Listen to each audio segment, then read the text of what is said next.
अस्सलामु अलैकुम वरहमतुल्लाहि वबरकातुह। उम्मीद करता हूँ कि आप तमाम अहबाब सेहत व ईमान की बेहतरीन हालत में होंगे। तो आज हमारा नूरानी कायदे की 13वीं तख्ती के चौथे हिस्से का सबक है और आज की इस वीडियो के अंदर इंशाअल्लाह अज़्ज़ा वजल हम इन दो लाइनों को और इन दो सत्रों को और इनके अंदर मौजूद तमाम अल्फाज को इंशाअल्लाह अज़्ज़ा वजल तजवीद के मुताबिक पढ़ना सीखेंगे। तो आए बढ़ते हैं अपने सबक की तरफ। अऊज़ु बिल्लाहि मिनश शैतानिर रजीम। बिस्मिल्लाहिर्रहमानिर्रहीम। फा ज़बर आइन फा, आइन ज़बर अलिफ आ, फा, लाम दो पेश लुन, फ़ालुन। फा ज़बर आइन फा, फा को आइन के साथ मिलाएंगे, आइन ज़बर अलिफ आ और आइन के बाद अलिफ है, आइन को लंबा करेंगे, फा, लाम दो पेश लुन, फ़ालुन, फ़ालुन। क्या पढ़ना है इसको? फ़ालुन, फ़ालुन नहीं पढ़ना, फ़ालुन पढ़ना है। ठीक है, आइन को अपने हलक के दरमियान से अदा करना है और लंबा करना है क्योंकि इसके बाद अलिफ मद्दा है। काफ जेर जाल की, जाल ज़बर अलिफ ज़ा, किज़्ज़ा। बा दो ज़बर बन, किज़्ज़ाबन। काफ जेर जाल की, जाल ज़बर अलिफ ज़ा, किज़्ज़ा। क्या पढ़ना है? किज़्ज़ा और जाल को लंबा करना है क्योंकि इसके बाद अलिफ मता है। बा दो ज़बर बन, किज़्ज़ाबन। इसे किज़्ज़ाबन नहीं पढ़ना, किज़्ज़ाबन, किज़्ज़ाबन।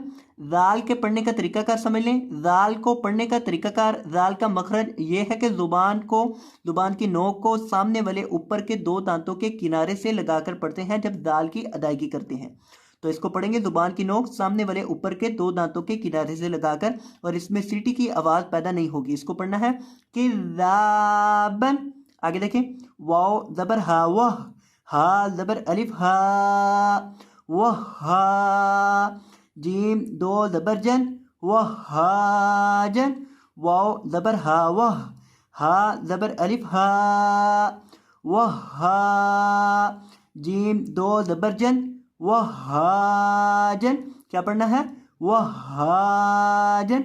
हा की अदायगी दुरुस्त करना बहुत ज़रूरी है। हा को पढ़ने का तरीकाकार, हा का मखरज, हा की अदायगी कहाँ से होती है ये भी देख लें। हा की अदायगी होती है हलक के आखिरी हिस्से से जो सीने के साथ मुत्तसिल है। तो इसको पढ़ना है वह हाजन और हा को लंबा भी करना है क्योंकि इसके बाद अलिफ मद्दा है। वह हाजन। और वक़फ़ की हालत में जीम को लंबा करके पढ़ेंगे, यहाँ बा को लंबा करके पढ़ेंगे और यहाँ जीम को लंबा करके पढ़ेंगे। दो ज़बर वाले हरफ पर वक़फ़ करते वक़्त उसको लंबा करके पढ़ते हैं। मैं इन दोनों लफ्ज़ों के ऊपर वक़फ़ करके आपको दिखा देता हूँ। वक़फ़न किज़्ज़ाबा, इसका भी देख लें वक़फ़। वहाजा, जीम को आपने थोड़ा सा लंबा कर देना है। मीम पेश मुँह, मीम ज़बर दाल मद, मुँह मद, दाल ज़बर दा, मुँह मद दा, दाल ज़बर दा, मुँह मद दादा। ता दो ज़ेर तीन, मुँह मद दादा तीन। मीम पेश मुँह, मीम ज़बर दाल मद, मुँह मद, दाल ज़बर दा, मुँह मद दा। दाल को सख्ती के साथ पढ़ेंगे, दाल के ऊपर तशदीद है। मुँह मद दा, दाल ज़बर दा, मुँह मद दादा। ता दो ज़ेर तीन, मुँह मद दादा तीन, मुँह मद दादा तीन। अब यहाँ दो दाल इकट्ठी आ गई हैं तो इनको पढ़ना ज़रा थोड़ा ध्यान से पढ़िएगा। यहाँ आपने इसको दुरुस्त अदा करना है। किस तरह से पढ़ना है? मुँह मद दादा तीन, मुँह मद दादा तीन। और वक़फ़ की हालत में यहाँ आपने गोलता को साकिन हा से बदल देना है। वक़फ़न मुँह मद दादा, मुँह मद दादा। आगे देखिएगा, मीम पेश मुँह, काफ ज़बर रॉ कर, मुँह कर, रॉ ज़बर रॉ, मुँह कर रॉ। मीम ज़बर मा, मुँह कर रॉ मा। ता दो ज़ेर तीन, मुँह कर रॉ मा तीन। मीम पेश मुँह, मीम के ऊपर पेश है, इसको पढ़ना है। मीम पेश मुँह, आगे काफ है, काफ के ऊपर ज़बर है और काफ के बाद रॉ मुशद्दद है। काफ को रॉ के साथ मिलाकर पढ़ेंगे। काफ जबर रॉ कर, मुकर, रॉ जबर रॉ, मुकर रॉ, मुकर रॉ। और रॉ को यहाँ आपने मोटा करके पढ़ना है क्योंकि रॉ के ऊपर जबर है। मीम जबर म, मुकर्रमा, मुकर्रमा, ता दो दे तिन, मुकर्रमातिन। और वक़फ़ की हालत में गोल ता को साकिन हा से बदल देंगे। वक्फन मुकर्रमा। आगे देखें, मीम पेश मु, ता जबर हा, तह, मुतह, हा जबर हा, मुतह, रॉ जबर रॉ, मुतहरा, ता दो दे तिन, मुतहरातिन, मुतहरातिन। मीम के ऊपर पेश है, इसको पढ़ना है। मीम पेश मु, आगे तौ है, तौ के ऊपर जबर है, तौ के बाद हा मुशद्दद है, तौ को हा के साथ मिलाएंगे। तौ जबर हा तह, मुतह, हा जबर हा, मुतह, रॉ जबर रॉ, रॉ के ऊपर जबर पढ़ेंगे और रॉ को मोटा करके पढ़ेंगे क्योंकि रॉ के ऊपर जब जबर या पेश होती है तो रॉ को मोटा किया जाता है। तो यहाँ रॉ को मोटा करके पढ़ेंगे क्योंकि इसके ऊपर जबर है। मुतहरा, मुतहरा, ता दो देर तिन, मुतहरातिन। और वक़फ़ की हालत में गोल ता को साकिन हा से बदल देंगे। वक़फ़न मुतहरा, मुतहरा।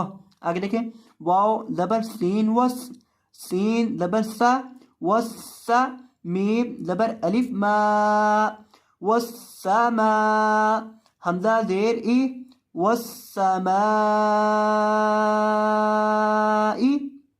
अब यहाँ हमारे पास पहला हरफ है वाव। वाव के बाद हमने वाव को सीन के साथ मिलाकर पढ़ना है। ये जो दरमियान में अलिफ है और लाम है, इन दोनों को नहीं पढ़ना, इन दोनों को छोड़ देना है। वाव को डायरेक्ट आपने सीन के साथ मिलाकर पढ़ना है। सीन के ऊपर तशदीद लिखी है तो वाव को सीन के साथ मिलाएंगे। वाव जबर सीन वस, सीन जबर सा, वस्सा। और सीन के अंदर सिटी की आवाज़ पैदा करेंगे। मीम जबर अलिफ मा, वस्समा। मीम को लंबा करेंगे क्योंकि इसके बाद अलिफ मता है। हमजा जेर ई, वस्समाई।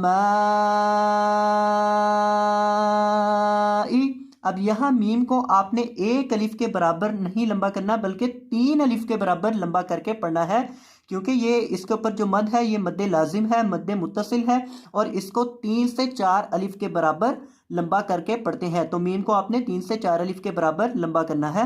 वस्समाई, वस्समाई।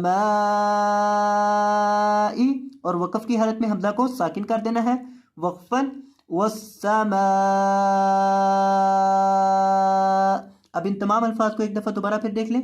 फ़अआलुन, किज़्ज़ाबन, वहाजन, मुमद्ददातिन, मुकर्रमतिन, मुतहहरतिन, वस्समाई।